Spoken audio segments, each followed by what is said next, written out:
Hey Raindrops, now before we get into this video, I want to talk to you about joining my community. Yes, my YouTube community of subscribers. So make sure you like and subscribe to this channel. It helps build the channel and build our community.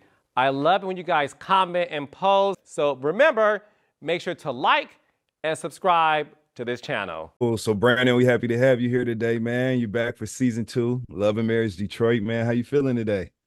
Feeling pretty good, man. Thanks for having me. That's good, man. We're really excited to hear from you, man. It's one thing to be a part of an ensemble cast where we get different, lenses and purviews into different relationships, but it's a much deeper dive that we get to take when we have a little one-on-one. So thank you for making the time today, man. The viewers are so happy to hear from you, bro.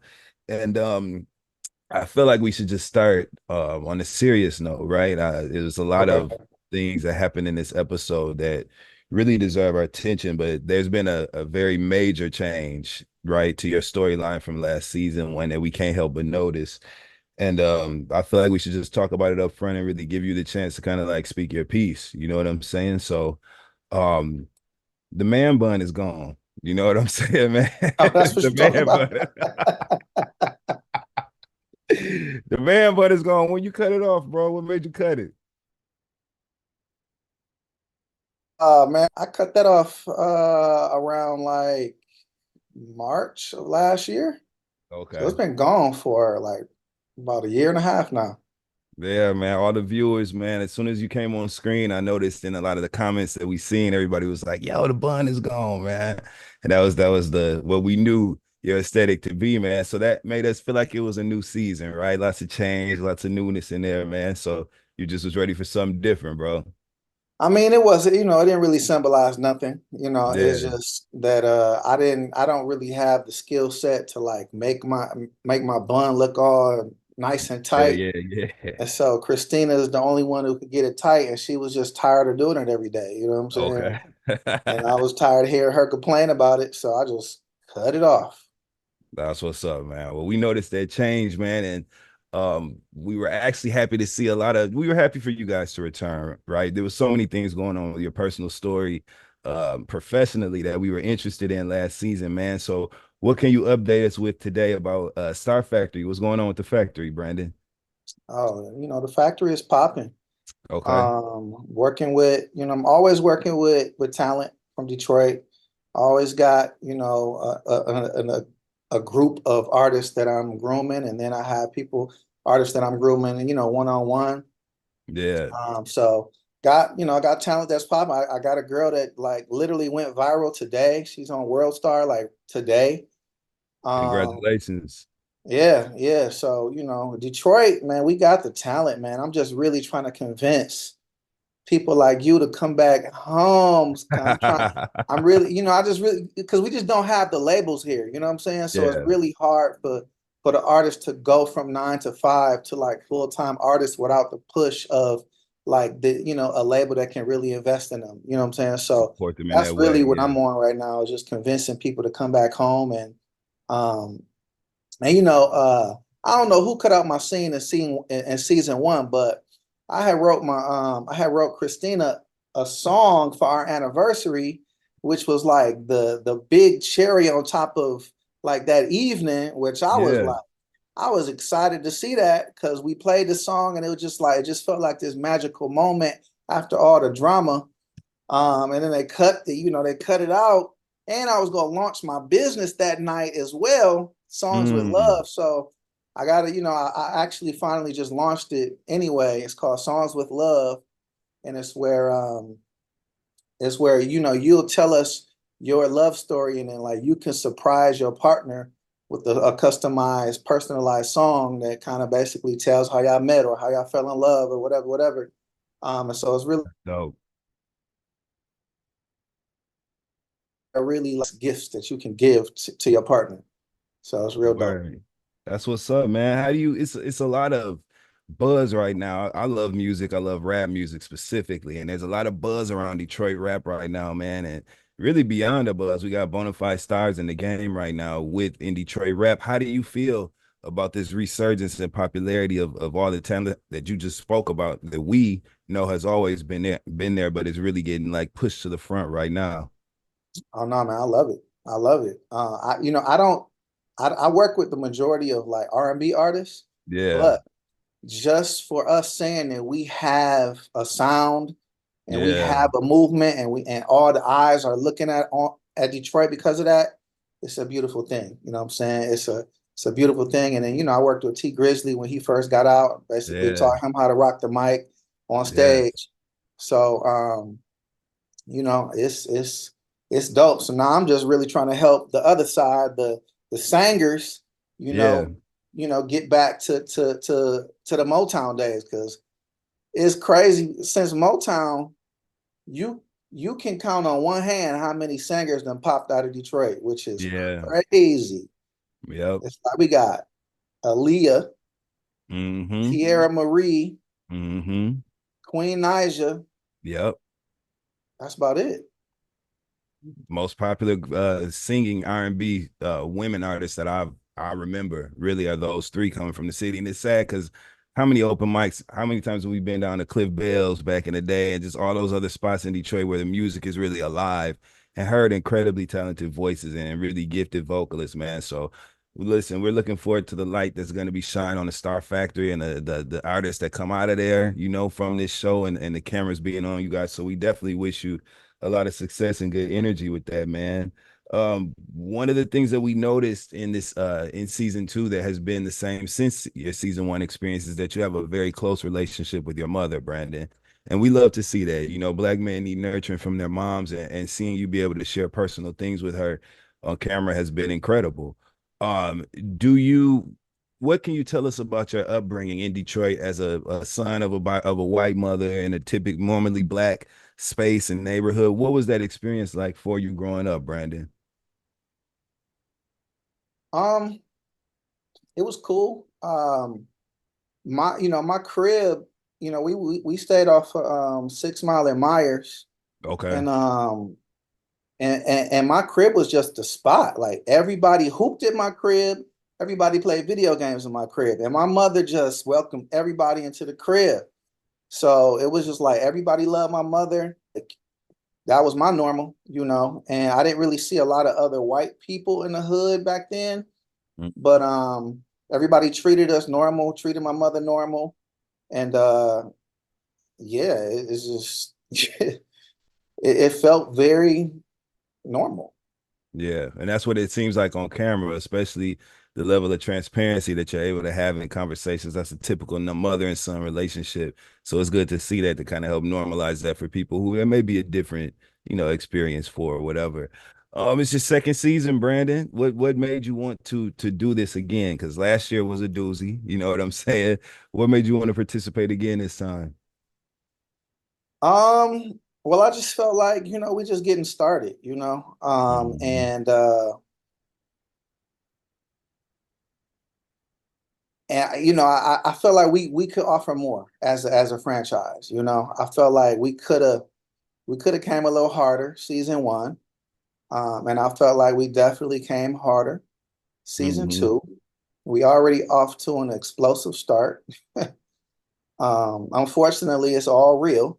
So, this real stuff that, we navigate in our personal lives. Um, but it's like it's all kind of married people out there. Yeah. Everybody ain't all happy-go-lucky and just living in bliss. I would dare to say that the majority are not that. You know what I'm saying? Yeah. So I just feel like we're very relatable because we go through things that a lot of couples are going through. Absolutely. And this is another chance for y'all to share that with the world, man. What have you spoken to any of your fellow cast like during the off season since we last saw you guys on camera? Who have you been in contact with from the cast? Well, definitely Bravo. I talk to Okay. Bravo all the time. Me and Bravo are just constantly strategizing how to get more eyes on the show, you know. Okay. Um, and then I have this program called Studio Sphere, where I do like music studio programming in different organizations and schools. And so I was pitching it to this one organization, and it was like, yeah, we love it, man. We put you in, these 3 schools, and boom. It was like, but the only thing is, you got to go through Anthony because he's on Mhm. our board. I'm like, Okay. I gotta go through Anthony. I'm like, oh man. And so yeah, so now I'm communicating with Anthony, like to facilitate that, but it's for the kids. Yeah. It's for, the scholars, the young scholars. Get to be not about us, it's about them. So yeah, we'll see how that plays out because we actually are navigating that right now. So it's funny to hear the apprehension that kind of came up in your tone when you mentioned that you had to have Anthony Thompson married to Dr. LaToya Thompson, your fellow cast member. When he had to be the direct line of communication for that program, it seemed like it was a little bit of a little apprehension on your behalf. What do you think is the root of that tension that kind of exists between, and I don't even want to say tension because I don't think it's tension, it's just a disconnect, right? What do you think that the root of that is? Because it seems like if you were told that he was going to be your line of communication, oh, perfect, because that's my cast member and we have a relationship, so it would be a natural progression. But what do you think it is that's the root of that disconnect, Brandon? Man, if I knew, I feel like I could get down to the bottom of it. I don't know. Okay. Like Anthony really is like he's hard. He's a dude that's hard to read. Like every time I have an encounter with Anthony, I don't know what's about to go down. I don't know Mhm. if he's gonna be like on that. Oh man, I got love for everybody, or is just or is he gonna be just on some stuff calling me a liar or bringing one of my ops into the into play. So I just don't know. I really don't.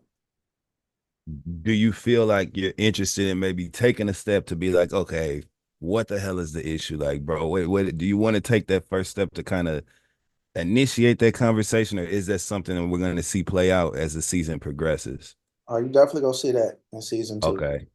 Okay, Most perfect, definitely. perfect. We look forward to it. What about Colby and Russell? They're expecting a new baby. They're gonna have 2 girls. You and Christina have 2 beautiful girls. What's the status of you all's relationship right now? Or actually, not even right now. Between the off season and the start of season 2, were you in communication with Colby and Russell at all?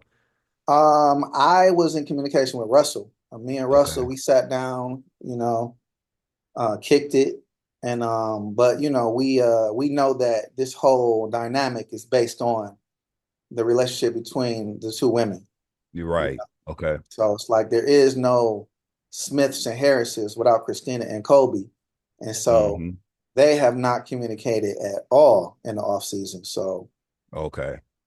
yeah, Yeah. like it's like once I said Colby cat,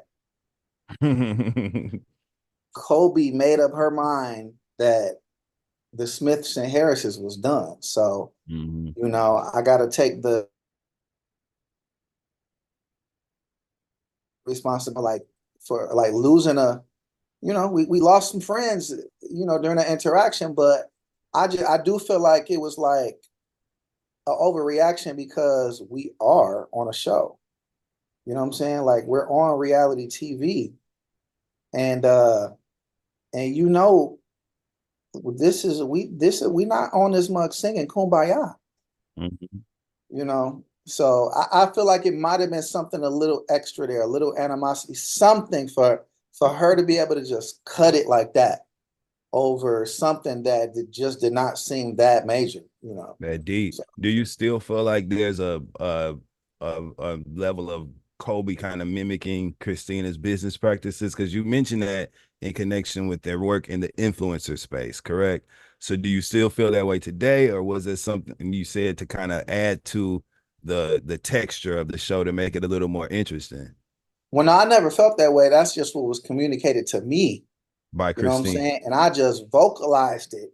Okay. You know what I'm Okay. saying? And so, but no, like Kobe, I mean, I know one thing for sure, like there was a fire lit up under Kobe and she just was been going full steam ahead with her influencer business. So she been killing it. You know, Good, she has good. been killing it, doing her thing. It's and like I'm proud of her and happy for her and all of that. You know what I'm saying? That's what's up. And and I think I don't know what's going on with Christina, honestly. Mm-hmm. I Mm-hmm. just know that our dynamic has, it's been a lot for her to deal with. You know what I'm saying? Mm-hmm. So it's probably been hard for her to focus on her career because I know it's been hard for me. You know, Yeah, yeah, it's yeah, it's really just been hard for me. Um, yeah. so, Well, that so anybody could understand that, man. And we definitely gonna peel a couple of those layers back as we move forward, man. But dialing back to the cast relationships, right? Because that's again, it's an ensemble cast about the different dynamics of love and marriage within your friend group in Detroit. And we know that Bravo and Lakita have been around for season one, but they weren't necessarily main cast. Now they're a mhm. main cast and part of the story. How do you feel? I know that's your homeboy and y'all have a relationship, a great relationship. How did it feel when you found out they were being added to the cast full time, Brandon? And I was excited because Yeah. I believe they were chosen right along with us as like the Mm-hmm. original main cast. And Mm-hmm. so, just so we know that Lakita finally said, "All right, let's do it." Yeah. You know, I was happy. I was happy. Yeah. It's because we get to have, like couple interactions with them, and you'll see that in season two. Good. All right. So this season we also have a new couple, Marcelo and Kimberly Dobine, right? How do you feel about the Dobines being added to the cast? Um, well, it seems like they were pulled in by the Thompsons. Okay. Um, and it's no coincidence that the couple that I mean the wife that was pulled in just had a huge issue with my wife. Mm-hmm. And you saw that at the tail end of episode one, season two. So Mm-hmm. see, episode two, that's Aaron. You go see the full exchange, and Mm-hmm. actually it's on my page right now. It's going viral. Like we got like 600,000 views on it. Mm-hmm. But it's mostly people who are like uh, Android users who are defending Androids because Yeah, because we found out that that's what the initial break in the relationship of Kimberly Dobine and your wife Christina. Apparently, Kimberly was offended that some of Christina's friends kind of joked about her having an Android phone, and now she hates her. So a lot of people have been kind of having trouble bridging that gap between kind of that occurrence and then the end result of such a drastic break in the relationship. Brandon, what do you remember about the end of that part of your friendship with the Dobines? Because this was how many years ago? uh A long time. We will say what, 6 years 7 years, ago? Yeah. yeah, maybe Okay. like 6, 7 years ago, yeah. Okay. And what do you remember about that friendship kind of dissolving between Kimberly and Christina, if anything at all? Um, I mean, it was like me and Marcel were basically just kind of like tag-alongs with their friendship. We never really Mm-hmm. developed a full relationship. Um, so I don't like I was at the dinner where those comments were exchanged, but I didn't hear them. Okay. And it didn't seem like Kim was bothered at all at the end of that, at the end of that dinner. And Christina just posted a receipt of her smiling and in the group picture at the end of the dinner. So when she told me that, they had their issues, it was just I was really confused as to how something that small could turn into, just a big rift like that, So I really hope they're able to figure that out, but it's got to be deeper than the Android versus iPhone thing. Yeah. Yeah. It seems like it. Did you feel that? I know you mentioned that the Anthonys had introduced the Dobines into the friendship group this season. Did you know that they had a pre-existing relationship? No, Latoya and Kimberly. Okay, you didn't know that they were friends. man, I didn't know that he was cool with Lyrique, you know, Mm-hmm. the dude who, you know, I didn't know that, didn't know this. It's just it's seeming like one big coincidence, you know what I'm saying, that they're just cool with all the people who are not cool with us. So I don't know. I don't know. How were you able to stay so calm in that dinner scene that we saw at District 78, Bravo's incredible spot in the city, where they were celebrating their 1 year anniversary of business? As soon as Kimberly entered the scene, she made it clear and apparent and blatant that she had some unfinished business, so to speak, emotionally with Christina and with the end of their friendship. And during that scene, we saw you reassuring Christina several times and encouraging her to kind of just stay level and calm. Where was that coming from for you, and what was your intention in kind of making sure this thing stayed at a certain level?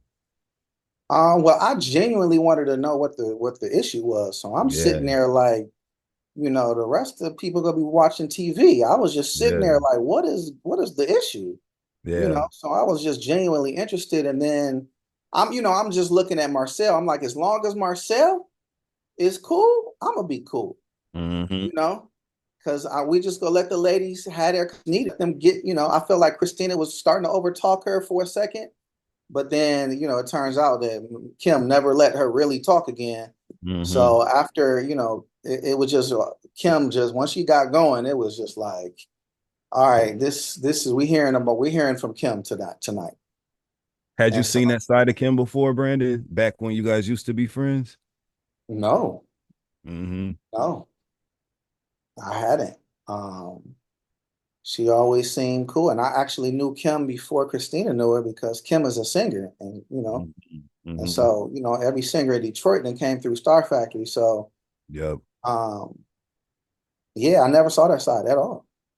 Okay.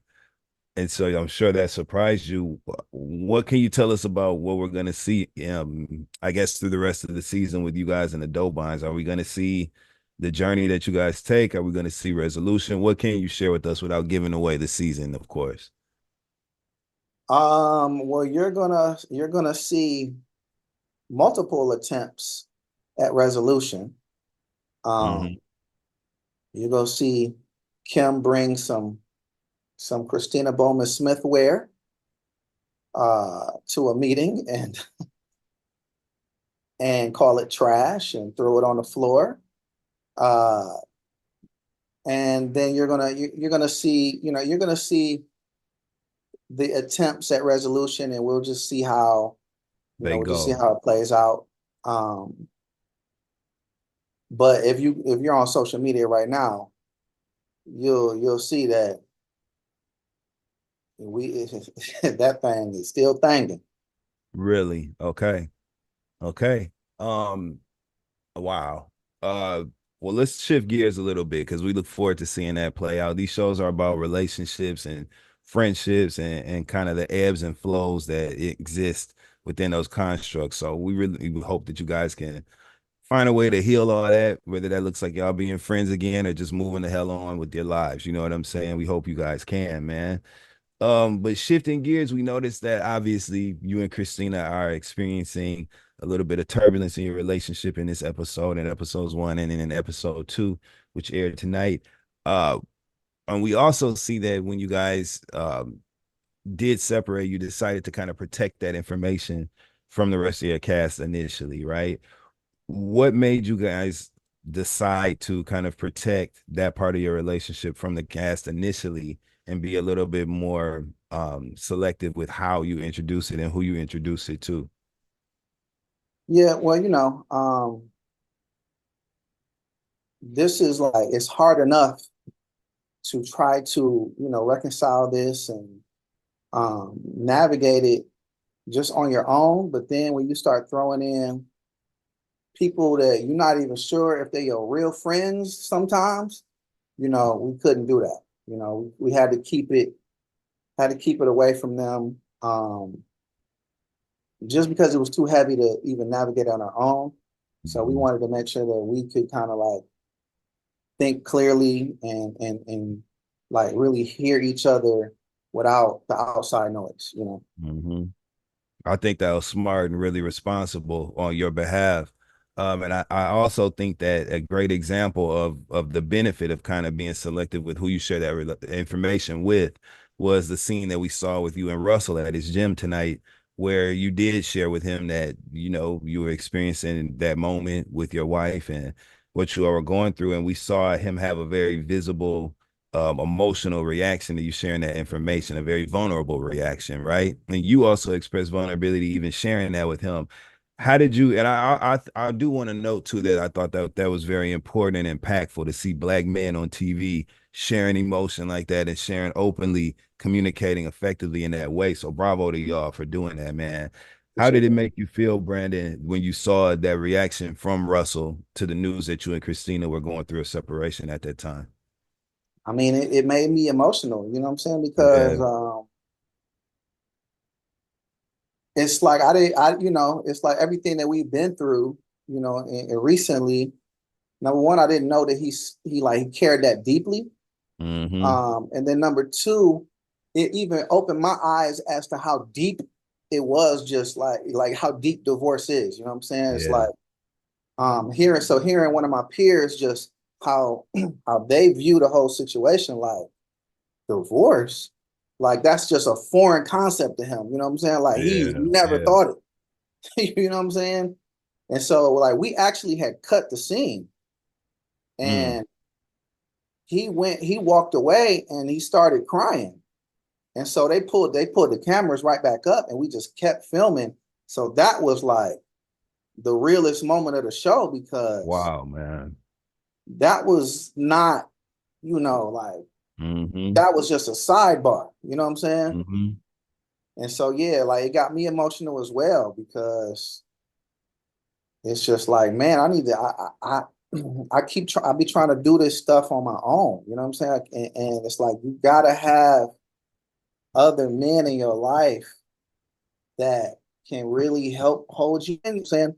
I just feel like having that camaraderie, and so like even just like dang, we lost the connection with the Harrises, like that, even that makes it an even bigger blow, Right. Right. because that kind of like took the dynamic of me and Russell's relationship, and set it to the side. So yeah, like I'm super appreciative to Russell in that moment, and like he'll always be a bro to me, like a brother, like always. That's incredible, man. And support is really an invaluable currency when you're going through something emotionally, man. I'm not married, I don't have kids, but I can only imagine how high the stakes are when that's what's on the line, man. Um, Regarding you and Christina, Brandon, obviously you all are going through a separation at the time of filming, right?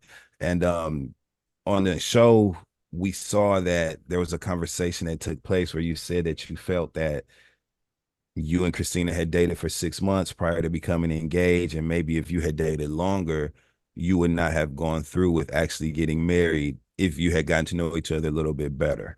Um, Right. a lot of so powerful statement, very honest, right? Very transparent, which is a good thing.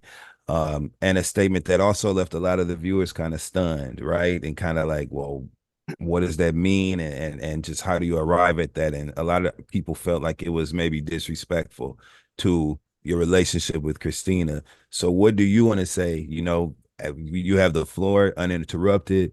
What can you share about that perspective coming from you and what made you feel that way? Well, how somebody feels can never be disrespectful, you know what I'm saying? Mm-hmm. And it was a mutual feeling. Like we Mm-hmm. both agreed on that Mm-hmm. that if we would have got to know each other, we wouldn't have, Mm-hmm. we would have dated, and we would have been like, yo, all right, peace out. This ain't, this ain't it. Um, so it's basically my way of saying that the only way we was gonna get married in the eyes of God is if we did it that way. You know what I'm saying? So it's like God intended for us to rush it, you know, because um like we got two beautiful children. Mm-hmm. It's God's plan. You know what I'm saying? It's just straight up God's plan. If it wasn't, it wouldn't have happened. Um, Mm-hmm. so the first year we literally, like, she moved to Detroit 4 days before the wedding. Hmm. So we had only seen each other 3 times since, and before the wedding. I'm thinking that, yo, this the coolest girl in the world. Like, I can be me. I can just, she liked the swag. She liked my music stuff. Da, da, da, da, da. Hmm. But it was just some stuff that, and so like, as soon as we got married, it's like wife mode got activated. Like, yo, these are the boundaries. These are your expectations as the husband, you know. And we hadn't talked about none of that. Like, Hmm. none of that was communicated beforehand. So I'm just looking like, what is this world that I just entered into? This is not something that I was ready for. And What did so, like, marriage mean to you at that point, Brandon? What was your concept of marriage at that point when you it all was did like, enter that union? What did you think that meant as far as your relationship's evolution? it like, I didn't have a lot of thought, but what I did, Hmm. because I was a bachelor, like, that never thought about marriage. Like, I Hmm. like, age 22, I stopped trying to find the girl of my dreams. I just was like, she Hmm. don't exist. I'm gonna get this money. I'm gonna be career driven. And that's all I did. You know what I'm saying? So I never thought about what kind of husband I was gonna be, what kind of wife I wanted. So just the only notion in my head was like, we're gonna be a team. It's gonna be like, we just go conquer the world. We're gonna be friends and we go just kill Hmm. it. And so when us kind of finding out who we really were, it kind of Yeah. almost like killed the friend thing and killed Mm. the team Hmm. thing. You know what I'm saying? It felt more like opposition.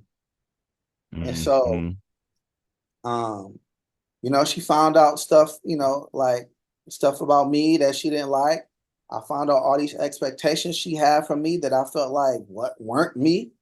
Hmm. And it was like a start from hell. I'm not gonna hold you up.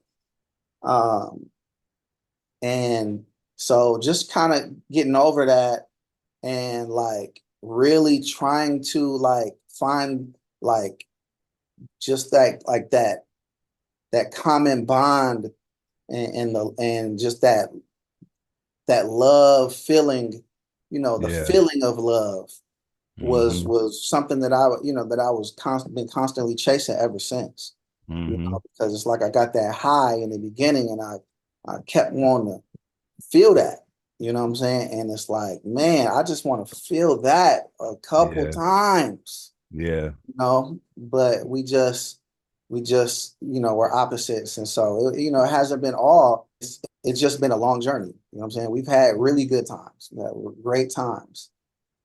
But we just had a very rough start. Okay. And, um, and so all the years that we would have been like spending like quality time and making memories, it's like we were battling almost, Got it. and just trying to get our points across. And I feel like I don't have a voice, She feel like, well, you don't listen. So it was a lot of that, it was a lot of that. Um, It was also revealed by you guys that you had decided to wait to have sex before you got married, right? Um, was that a motivating factor in kind of like moving the date up to 6 months or deciding to get married in 6 months? Do you think sex played a part in that, or was that just a condition of you all's agreement to be together? Man, hell yeah. That was Okay. a motivating factor. I mean, that wasn't it was not my decision to do that. Yeah. You know what Okay. I'm saying? I mean, and like, I was really connected to God at the time, so I wasn't against it. I'm like, oh, well, shoot, I got me a good one. I got a virtuous woman. Yeah. But, it was just like, that wasn't my lifestyle at the time. Yeah. Yeah. So it's like, man, we going on month 3. I'm like About to dying. lose your mind. Yeah. Yeah. Yeah. That's real. And I'm feeling her, you know what I'm saying? I'm like, yo, this feels like a dream. And so I wrote a song I proposed with the song. It's called When You Know, You Know. And then 2 months later, we was married. Wow. So you got engaged, and then 2 months after that, you were married. Yep. Yeah. Um, when it comes to the fracture in your relationship, Brandon, a lot of fans have had the question or the assumption that infidelity plays some sort of role in your break. What can you share? Do you want to share with the audience about whether or not infidelity was a factor in you and Christina's decision to separate? No, it was literally just the fact that, like, everybody heard in season one where, we were talking to our marriage mentors, and they was like, well, you can't use that word if you don't mean it. You can't say the divorce word if you don't mean it. And I told her in that moment that, I wouldn't say it again if I didn't mean it. Mm-hmm. And I said it because I meant it, Mm-hmm. and then, like, I was just hopeless, yo. I was just like Mm-hmm. hopeless. Like, I don't know how we gonna ever work this thing out. So I was ready to go. Like, I was ready. And then I was just like, well, you know what? I'm gonna go on a 7-day fast to hear from God, just to make sure, like, I get the green light from the Lord. So I'm praying, I'm fasting, and then day 5 of the fast, I decided to. I had missed church, and I decided to watch church online. And I went and fast forwarded it, tried to get straight to the message, past the praise and worship, and I fast forwarded a little too far. And right in the middle of the message, they started playing, and pastor was like, "Don't you leave that marriage?" He's like, "Don't you leave that woman? He says, stay right where you at." Wow. I didn't even watch no more. I just closed the laptop I bet you and, did. like, went to sleep. I just was like, I just couldn't. That's not what I wanted to hear. Yeah. You know what Yeah. I'm saying? That is not what I wanted to hear. So I really took some time to get my flesh into submission to, and I verbalized it to her that, I'm here because Yeah. God told me. And of course, no woman wants to hear that, but it was the truth. I mean, that was the truth. And so it's like, whatever I can do to try to, like, us fix this, really get back into, spending quality time, get into you. I was willing to do that. You know what I'm saying? But she just was like, yo, you said you wanted a divorce. I feel like you gotta go. You gotta go. You can't keep playing with me like that. It's basically, that was her whole stance. Like, you can't keep doing this. So I had to go. And I wasn't gonna fight that. I just honored it. And I was like, I'm gonna be obedient to God. I'm gonna do, this is what he said. So this is where I'm gonna be. You know what I'm saying? Did I want to be there? No, but it wasn't because I don't think she's a dope woman. It's just Mm-hmm. because our dynamic clashes so much. That's it. You know what I'm saying? Like, we see the world differently. And if once we finally are just able to just get on the same page with, just like, yo, we agree to disagree, but we can do this. We can grow here. We can do that. It's like, it's just been a battle. You know what I'm saying? And the devil hates marriage, and he's been doing a number on the Smiths. So you So go let me see ask it. you a question, Brandon. So you sound to me today like you love your wife, Christina, man, and you love your family, and you are at a crossroads of figuring out what the next best step is for that, right?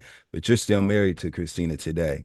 And just like you guys made that decision to separate, you can make a decision to end your marriage and go your separate ways. So today, as we sit here, are you married to Christina because you love her and you're in love with her? Are you married to her because you want to protect your family and safeguard that unit? for your daughters? What is your reason today, Brandon? Just so you're clear, because this is your space to give your piece and your side, which I respect. So what is the reason today that you are still married to your wife, Christina? Is it because you're in love with her and want to figure out how to stay with her? Or what is the reason? The reason is that I'm committed. You know what I'm saying? I'm trying to make this work. Like I've been chasing, like I do have a lot of confusion. And this is what I talked to my counselor, my therapist, she's moving to a new building. So I haven't seen her in 8 months but I need her bad right now. But Yeah. like when I was talking to her, it's just like my relationship with love. It's, I'm very confused when it comes to that. You know what I'm saying? Like, so my stance is I'm just trying to make it work, regardless of chasing a feeling. You know what I'm saying? Like I'm not trying to chase this feeling. I'm just trying to make it work, when I was like my mother, my mother didn't use the love word. You know what I'm saying? Like I knew she loved me, but she never told it to me. You know what I'm saying? And then we didn't have conversations. So it was like, it was not, I just never had a good relationship with women. And when it comes to communication and emotion, my therapist told me that I shut down my emotions at age 6. So that I had the emotional intelligence of a young person. So that's just something that like I'm struggling with, and nobody wants to lose his family, but I had already mourned that. You know what I'm saying? I already grieved that when I decided that I wanted a divorce. Right. You know what I'm saying? So that's not the motivating factor. Motivating factor is that like I know that we still can make this thing work. And if my Lord and Savior tells me this is where you need to be, I don't care how many Twitter comments say that how dare he use God. I'ma obey my Lord. You know what I'm saying? And this could just be a season. You know what I'm saying? Yeah. It could just be a season. And the one thing I do know, talking to married couples, is they done been through this. Yeah. You know what I'm saying? Not all of them, but a lot of them have. You know what I'm saying? A lot of them had seasons where both of them wanted to be like, yeah, peace out. yeah. Yeah. So I'm not, if the greatest power in all of the universe is telling me to stay put, that's what I'm gonna do. Do you think you're going to be happy in the end? Do you think that is what real happiness looks like for you, making your relationship work? Or do you think happiness is on the other side of a divorce, an amicable divorce, but a divorce nonetheless? As of right now, where do you feel your happiness is, Brandon? I feel like happiness is literally within yourself. You know what I'm saying? Like, and my happiness is up to me. It's like if we were to get divorced, I don't feel like no other woman could come in and make me happy. You know what I'm saying? So literally, like life is the pursuit of happiness, and it's like my own journey of happiness. So all the things that like my idea of happiness like revolved around my career for like most of my adult life. Because that's all I thought about. That's all I cared about. You know what I'm saying? So it's just like it's a constant journey and molding. And I've learned so much being married that it's like my whole pursuit of happiness is changing. It's like it's not about accomplishments in career or marriage. It's just like literally like the joy in God. You know what I'm saying? Like that, like happiness is a feeling. It's really like, can you find joy? You know what I'm saying? Like, I don't think happiness is what is going to dictate successful in the Lord. You know what I'm saying? That can push you through, that can keep you humble when you're high, and then that can keep you motivated when you're low. That's it. Okay. Do you want more children? Heck no. So you done with that part? Okay. Your Yeah, family, you feel like your family is complete in that regard. yeah. Okay.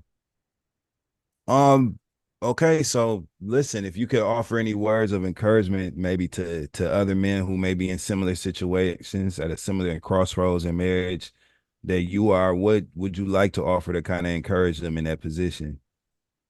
I would just say,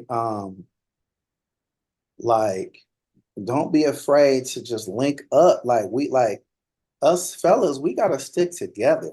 You know what I'm Yeah. saying? And I'm just talking about having real talk. You know what I'm saying? Just even, like single guys, married guys, like if I had some married people kind of like help prep me before I got married, I feel like I would be way further along. But um I I do feel like a super late bloomer because it's just like I didn't think about none of this marriage stuff until I actually got married, which I regret. You know what I'm saying? I should have Mhm. been more ready. I should have been more prepared. So it's just like um understand that marriage it's a spiritual bond. God loves marriage, devil hates marriage. So just do your best, work on you so that you can offer your best self in the union. And that's really all I'm trying to do right now is just Mm. offer up my best self. That's all I can do. That's all I have control over. You know what I'm saying? Like that's that's it. So what changes or what do you think your contribution, right, to a successful outcome in your marriage moving forward needs to be? What do you think you need to contribute to the positive outcome of the future of your relationship with Christina? Just being like more of a servant, you know what I'm saying? Like Mm, mm. like That's like deep, think Brandon. about think about others first, you know what I'm saying? Be more patient, you know what I'm saying? Be more kind, all of that stuff because that just was not embedded in me. Yeah, You know what I'm that's saying? real. Like it's not. Like I was like only thinking about myself for a large part of this, you know? And so I understand the damage that mine has done. So yeah, I'm just trying to be more, more generous with my emotions, you Mm, know, hmm. and my thoughts and all that stuff. It's just it's basically just dying to the person I thought I was for so long. Hmm. I Hmm. literally just thought that was me, but you're only like I was holding on to that guy, but I'm in a whole new world. You know what I'm saying? Like that guy do not belong in this world. And I Mm. just was holding on to him. It's like I'm trying to just be the person that God called me to be and just have balance. You know what I'm saying? It ain't all like I'm at Star Factory, but this is a third of my life. You know what I'm Yeah, saying? yeah, A fourth of my life. You know what I'm yeah, saying? Kids, wife, God. You know what I'm saying? yeah, So um, it's definitely a big. It's hard balancing all that. It's very hard. yeah. Well, kudos to you, bro, for even reimagining what your contribution to those different spaces looks like. I think it's really dope and admirable, something that we need to make note that we give you some props for, man. Being willing to do the work, being willing to reimagine how you show up in relationships. And I think it was really dope that you mentioned humility and being a servant, right? And considering the role you play in the lives of everybody that depends on you and considering their needs. That humility to me is what real manhood looks like. And so I just applaud you, bro. I wish you all the best. I'm sure all the viewers do too. We want to see you and Christina and your beautiful children thrive and be happy and whatever that looks like for y'all to make y'all the most edified and fundamentally sound family you can be. That's what we wish for y'all, man. So before we get out of here, B, is there anything that you want the viewers to look forward to or keep in mind as they watch season 2 of Love and Marriage Detroit? I know. I just appreciate everybody's support. Yeah. If you read the comments, well, when I read the comments, I know like based on episode 1, I had very few supporters, very few. But yeah, y'all, y'all know that y'all are looking at a sliver of our life. You know what I'm saying?